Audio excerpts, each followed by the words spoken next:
You're listening to The Weekend Take. And now your host, Sean Schaefer.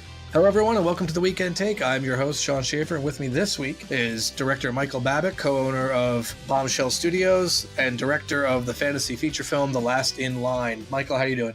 I'm doing fine, Sean. Thanks for having me. Michael, tell us a little bit about The Last in Line and what you do and about yourself. Well, the film is it's an original fantasy-based film, so it's not based on any other proprietary work or anything like that. It's something created by myself and the writer, Christopher Lee Jones. He and I worked a long time together creating the backstory and the world for the film, and it's set in that, and it's a story about 12 men and women who are part of a mercenary unit, and they're tasked with their final mission to be a suicide mission, and it's the last 90 minutes in their lives and how they're going to handle that situation. So we finished principal photography in 2017. The film premiered last November in 2018, and we are currently getting ready to go on a comic book convention tour to different comic book conventions around the country. We've already got 9 different conventions lined up in March, April, and May, that if you're interested in seeing what conventions we're going to be at, you can go to our website, which is 40kilo.bombshellstudios.com. I'll be sure to put a link in the episode's description. Cool.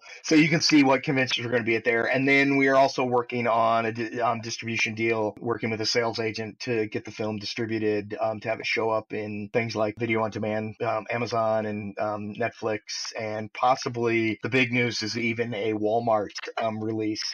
They think the film could potentially do a Walmart release. So you might see us in the DVD Blu-ray racks in Walmart. That would be great. Now, you mentioned the Last in Line and the material is completely original, and that you've been developing it for some time with Christopher Lee Jones. Everything that led you to the creation of this property is from a lifetime of being it's from a lifetime of being a dungeon master. Is that correct? You're going to out me, aren't you?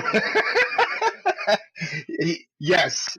I am a longtime avid Dungeons and Dragons player. I've been playing since 1979. And for those of you that don't know, that was long before it was the cool thing to do. That was when we used to get harassed for being people that like to pretend we were elves or barbarians and in a fantasy world. Yes, I've been doing that for, good Lord, that's what, 40 some years. Yes. Yeah, but I mean, honestly, I think that lends itself to being a much more rich world that we're going to go into. Is that it's not just, well, we'll throw some wizards here and some warriors there and some archers there. It's like, well, no, you've created a world that you're passionate about. And, I know firsthand that it shows both in the writing and in the performances and in the everything to do about the film. And the great thing, talking about surrounding yourself with all the right people, I mean, the great thing about The Last in Line, not to pat myself on the back as the director of photography of the film.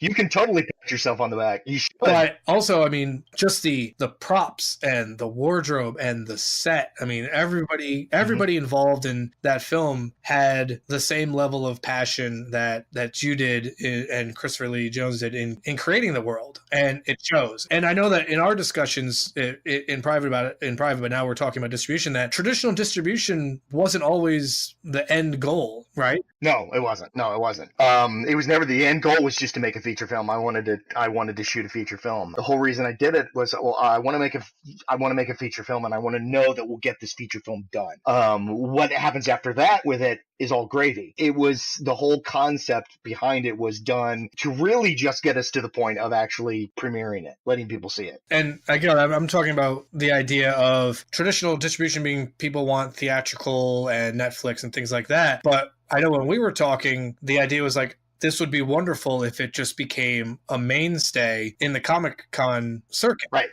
And if distribution happens, great, wonderful. But this is something that in its lore runs very deep. So there's this 90 minutes, this 90 minutes that you're going to watch when you watch the movie. But the thing that makes the film so wonderful and the property so wonderful is that everyone has a backstory and it's known. It's known at least by the people who created it. It can go so many different directions and it's mapped out. And everything to do about the world, the landscape, the geography, the topography, everything was created from scratch from yours and Christopher's mind. It's something that if someone came along and wanted to be, a major benefactor to the project, there's so many places that it can go. It's certainly not limited to a 90-minute film. we've got an entire world that can be explored, and you only get to see a very, very teeny tiny part of it. There's so much lore that we've created that we have ideas for to help when the designers and everybody was coming to terms with the film, that I wanted to be rich, that we could immerse ourselves in it. So it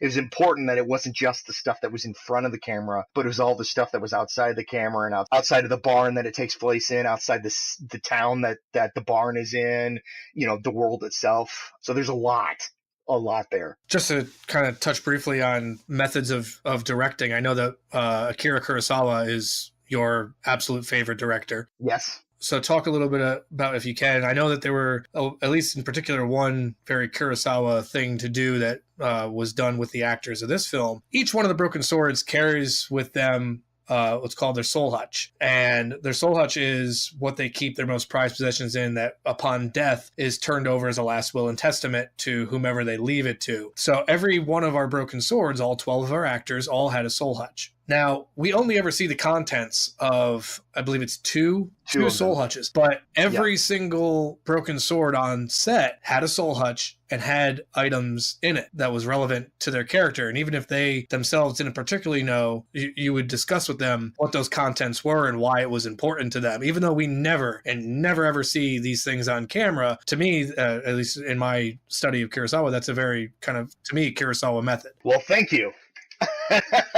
I'll take that. For me as a director, one of my favorite places to get as in the relationship, whether it's the production team or an actor, is when I'm trying to spark their imagination, and the moment that I see it spark. Because the moment that I see it spark, I slowly stop doing anything and I just let them go. That ends up being, the place where they add their creativity to the ideas that I've already presented, and we get something that's far better than our individual inputs would have been. I like that kind of stuff. I do that kind of stuff all the time in my films. All of it shows on screen because everybody that was a part of that on the acting side of the house, I think, turned in fantastic performances, which when coupled with, like I said, the attention to detail to the set and the props and the weapons and the story and the lore, all make for a pretty incredible film that I hope a lot of eyes get to watch in 2019.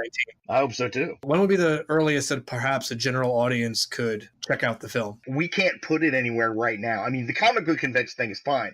So the general public, if you really want to see it, check out where we're going to be showing it for the cons. Go to the con on the day and you'll be able to see the movie. But to see it, in your home, like on Amazon Prime, unfortunately, I can't just put it up on Amazon Prime right now as a placeholder, because most of these sales agents are trying to work to get, and this is something a lot of people don't know about the industry, they're trying to work to get either nationwide or international wide, and in our case, they want the rights internationally to basically every medium and because that's how they're going to make money as well. But they want to take charge of that. And if we've already gotten it up there, that makes the stakes for them a little less, because that's a place that we've already put it. Even if we take it down, it's already been available, so that's sales that they're not going to generate. They're also discussing taking it to AFM in November. AFM is the American Film Market. It's the largest film network convention in the world. Hundreds of distributors, sales agents, producers go to this thing looking for movies to purchase and buy and stuff like that. So this might get taken there as a potential for that. I don't want to lose any momentum, but I'm not sure how much momentum we have. but the comic book convention thing might start to create some momentum. And I don't know how fast this thing with the sales agent is going to go. It could be over the next month or so, and by that time we'll be starting the convention circuit, so everything will be fine. So we're hoping sometime in February and March the public should be able to get their hands on it. Okay, so what is the Comic-Con going audience's first opportunity to check out The Last in Line? What's the first on the calendar for The Last in Line at the comic conventions? February 22nd to the 24th. We don't have a specific date yet, but it's at Mysticon in Roanoke, Virginia. And then the next 5 appearances are in Aiken, South Carolina, Frederick, Maryland, Eastridge, Tennessee, and Williamsburg, Virginia. But that's all on the front page. You can always see that, the whole convention schedule. The next upcoming 5 you can see on the website, and then there's a calendar right beneath it that shows you everything that we have. Definitely thank you for sharing that with us. And everyone, please go check out that website for the calendar for the comic conventions. Bombshell Studios is also on Facebook. They have a page there where updates are posted as well. Mm-hmm. And Twitter and Instagram. You can find us there. Great. thank you again, Michael, for that. And Thanks for sharing. Thanks for letting me share. at least for us right now, that wraps it up for us here on this episode of The Weekend Take. Again, I want to thank Michael Babbitt for joining me as our co-host this week. Thank you, Sean, very much. I appreciate it. I hope it was up to standards. More of it is everyone propping me up at this point. I do want to encourage everyone, though, to certainly check out Bombshell Studios and The Last in Line. So, Michael, if you just want to hit us with that website one more time. It'll be in the episode description as well. But yeah, the website for it is 40kilo.bombshellstudios.com. So, yeah, be sure to check out updates coming in from Bombshell Studios and The Last in Line on Twitter at Bombshell Films, and as well as on Instagram, also at Bombshell Films. I just want to say, for the last thing that I say, I just want to say, please support independent film. Every artist out there deserves the support of people, because all of us are just sitting in a dark room together watching a film. We may not know the history behind what got that film started up to the point that we're all sitting in this dark room watching it, but when you see someone with a project, with a film, please support them, especially independent film, because not all of us have big studio backing or bank checks. I would venture to say that almost all of us don't have big studio backing and checks backing us. That about does it for us here on The Weekend Take. Be sure to follow us on Facebook and Twitter. On Twitter, we are at Weekend Take for daily box office updates and news. So until next week, thank you all and have a great day. You've been listening to The Weekend Take. Be sure to subscribe on iTunes and Google Play and follow us on Facebook and Twitter. Visit our Patreon page to become a patron of The Weekend Take, and for as little as $1, you'll receive exclusive content and perks.